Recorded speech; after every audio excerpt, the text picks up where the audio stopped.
Here's something pretty cool I thought I would share with you. And I'm reading out of this book, The Power of Your Subconscious Mind. The subconscious does not argue controversially. Your subconscious mind is all wise. It knows the answers to all questions. However, it does not know that it knows. It does not argue with you or talk back to you. It does not say, "You must not impress me," with suggestions of that sort. When you say, "I can't do this, I am old, I am too old now, I can't meet this obligation, I was born on the wrong side of the tracks, I don't know the right politician," you are impregnating your subconscious with these negative thoughts. It responds accordingly. You are actually blocking your own good. You are bringing lack, limitation, and frustration into your life. I'm reading in the second chapter. Let's see here. Chapter 2, part of chapter 2 here I'm reading. Where was I? When you set up obstacles, impediments, and delays in your conscious mind, you are denying the wisdom and intelligence resident in your subconscious mind. You are actually saying, in effect, that your subconscious mind cannot solve your problem. This leads to mental and emotional congestion, followed by sickness and neurotic tendencies. To realize your desires and overcome your frustration, affirm boldly several times a day. The infinite intelligence, this is what you're supposed to say here. The infinite intelligence that gave me this desire leads, guides, and reveals to me the perfect plan for the unfolding of my desire.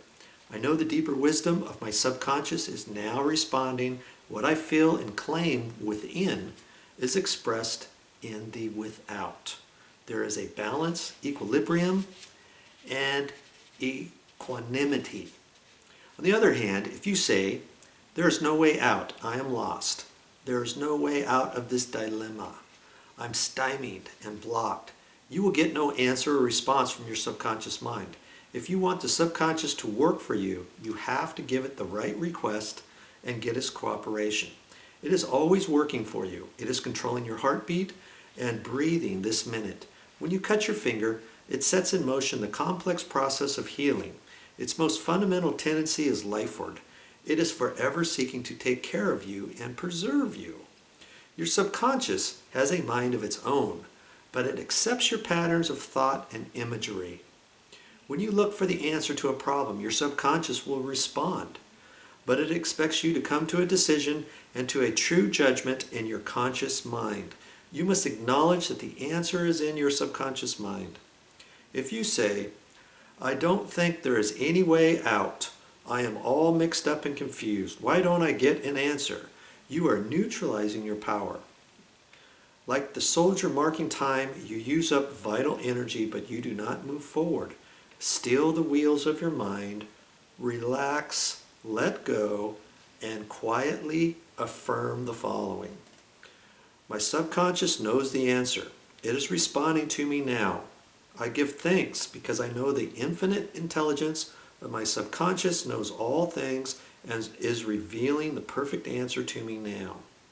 My real conviction is now setting free the majesty and glory of my subconscious mind. I rejoice that it is so.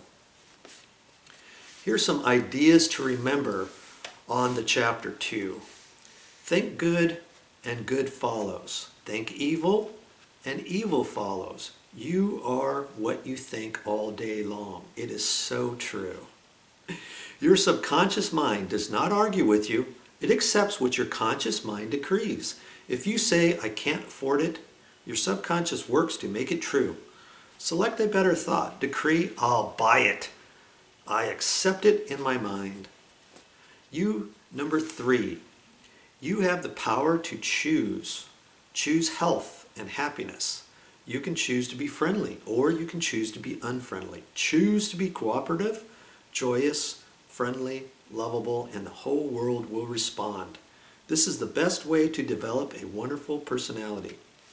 Number 4, Your conscious mind is the watchman at the gate. Its chief function is to protect your subconscious mind from false impressions. Choose to believe that something good can happen and is happening now.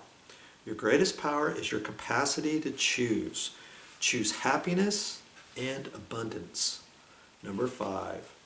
The suggestions and statements of others have no power to hurt you. I repeat, the suggestions and statements of others have no power to hurt you. The only power is the movement of your own thought. You can choose to reject the thoughts or statements of others and affirm the good. You have the power to choose how you will react. Number 6, watch what you say. You have to account for every idle word. Never say, I will fail. I will lose my job. I can't pay the rent. Your subconscious cannot take a joke. It brings all these things to pass. Number 7, your mind is not evil. No force of nature is evil. It depends on how you use the powers of nature.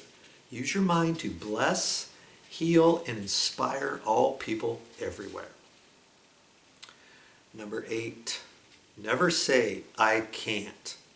Overcome that fear by substituting the following. I can do all things through the power of my own subconscious mind. Number 9, begin to think from the standpoint of the eternal truths and principles of life and not from the standpoint of fear, ignorance, and superstition. Do not let others do your thinking for you. Choose your own thoughts and make your own decisions. Number 10, you are the captain of your soul and the master of your fate. Remember, you have the capacity to choose. Choose life, choose love, choose health, choose happiness. Number 11, whatever your conscious mind assumes and believes to be true, your subconscious mind will accept and bring to pass.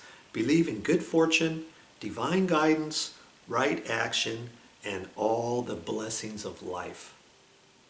Well, that's all I got for this time, but I'll be back with more videos.